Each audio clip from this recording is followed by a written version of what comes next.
10 মাস 10 দিন করে গর্ভে ধারণ, কষ্টের তীব্রতা করেছো আমায় লালন। আর আমার আম্মা ছোটবেলায় মারা গেছে, তো আবার ভাই বোন নিয়ে অত কথা বলার কোনো অত জায়গা ছিল না। জন্মান্তরের বাঁধন কোথা হারালো, আমার মা হচ্ছে একদম পুরোটা জুড়ে, এখন আর কারোর জন্য কোনো স্পেস নেই। আছে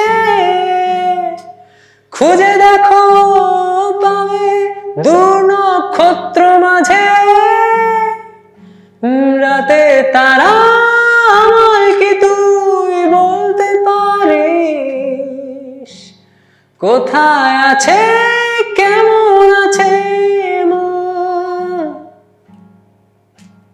রাতের তারা আমায় কি তুই বলতে পারিস, অনেক কেঁদেছি আর কাঁদতে পারি না।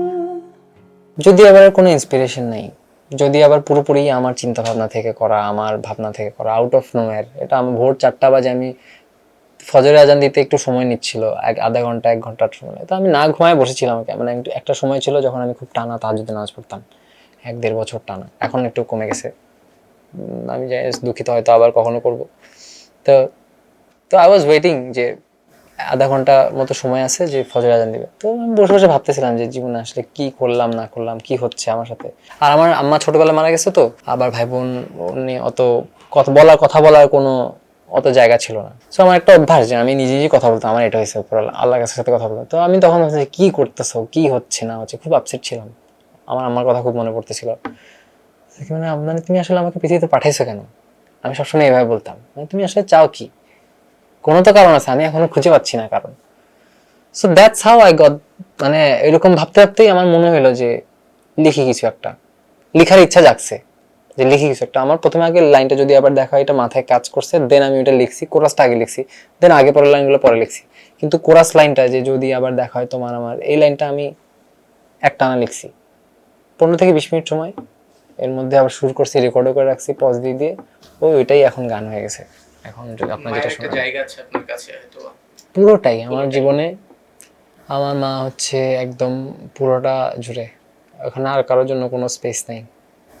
মাকে গান শোনানো হয় কিনা গুনগুন করে কোনো সময় মায়ের উদ্দেশ্যে? ওইরকম করা হয় না। করে কোনো সময় মা তুমি থাকলে এই গানটা হয়তো আমি তোমাকে শোনাতাম, এরকম কোনো গান আছে কিনা, বা আপনার খুব পছন্দের কোনো গান আছে কিনা? হ্যাঁ, একটা এই যে मैं कहीं দেখলা, তার এই গানটা আমার খুব পছন্দ, কিন্তু ওরকম শোনানোর কথা ভেবে না, মানে এটা এমনি গাই আমি, কারণ আমার গলায় যায় তাই। ওটাই আর কি।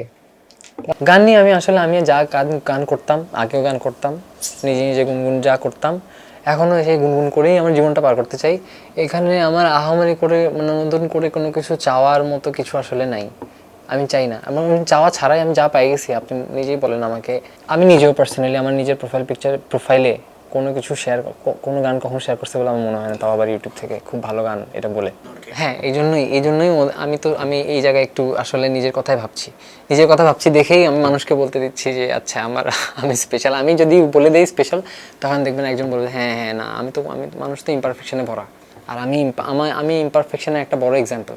আমি আর 10 জনের মতো না, কিন্তু আমি ভাবিও 10 জনের মতো না, আমি লিখিও 10 জনের মতো না, কথাও বলি 10 জনের মতো না, দেখতেও 10 জনের মতো না, আমার চিন্তাধারা 10 জনের মতো না। আমি আলাদা, এটা আমি ছোটবেলা থেকে দেখে আসছি। আমাকে 10-12 জন মানুষের মধ্যে আলাদা করে আইডেন্টিফাই করা যেত। এই যে মনে করেন আমার নাম এঞ্জেল, এই যে এগুলো কিন্তু আজকে একদিনের ঘটনা না, এই ছোটবেলা থেকে আমি দেখে আসছি। সেজন্য আমি সবসময় আমার ব্যাপারে কিছু বলতে গিয়ে আমি অন্যদের পিওভিকে খুব রেসপেক্ট করি। কেউ যদি খারাপ বলে থাকে, I am very much okay with it, যে তাহলে আমার ডেভেলপ করার জায়গাটা হইলো, আমি জানতে পারলাম যে আমি কেমন, আমার এই জায়গাটায় কোনো ইমপ্রুভমেন্ট দরকার আছে কিনা। কিন্তু আরেকটা কথা বলে রাখি, যতক্ষণ না আমি বুঝতেছি, আমার ব্রেন আমাকে বলতেছে যে কোনটা ভালো কোনটা খারাপ, ততক্ষণ পর্যন্ত পুরো আমি বাদে পুরো পৃথিবীর বাকি 7-8 বিলিয়ন মানুষও যদি আমাকে কোনো কিছু বিশ্বাস করাতে চায়, আমি এটা বিশ্বাস করবো না যতক্ষণ আমার ব্রেন এটা লজিক্যালি না বুঝবে, কারণ আমি জানি আমি কতটুকু নিউট্রাল থেকে সবকিছু বোঝার চেষ্টা করি।